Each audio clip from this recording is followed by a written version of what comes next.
তোর কাম কর খাওয়ার টাইম হয়ে যেতেছে কামের তে খায়াল বেশি তোরা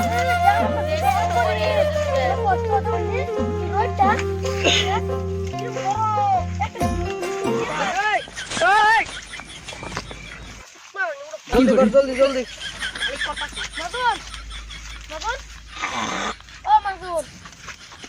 কি কস খেতে মধ্যে এসি লাগা গরম দিতে হ্যাঁ আমি বানাতে আলু কাটাই আন্নে খায় এটা হ্যাঁ এটা আমার খেত কি খেত করছুন এই পটল খেত পটল খেত হ্যাঁ খেত তো ভালো হইছে না ভালো আছে এই যে পটল আছে যে কত করে বেচুন এই 150 টাকা কেজি 150 টাকা কেজি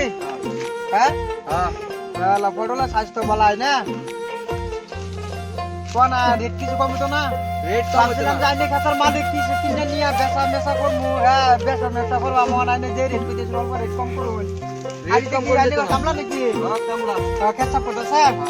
অল্প রেট কম করতেন না রেট কম করে দিতে 150 টাকা কেজি কোহানা জানে পটল কথার কথা কইতেছুন হ্যাঁ হ্যাঁ পটলের পাতা মাথা করতেছুন আমি দেখতেছি হ্যাঁ কোহানা পটল 150 টাকা কমে হবো ওখান রেট 200 টাকা কেজি মোটো লাগতো না আমি যাই আমার বিক্রি লাগতাছে না আইনের আইনে কইতে হন হ্যাঁ আমার আর লাগতাছে না আমি যাই 200 টাকা কেজি যদি দেন তে আনছে আমার লাগতো না জানি আইনে কি সাল পরে একটা কাস্টমার আছে দেয়া ফার্স্টে ভালো করে কইছি বুঝা না 200 টাকা কেজি কইছি গেছে মালিক ভালো করতুন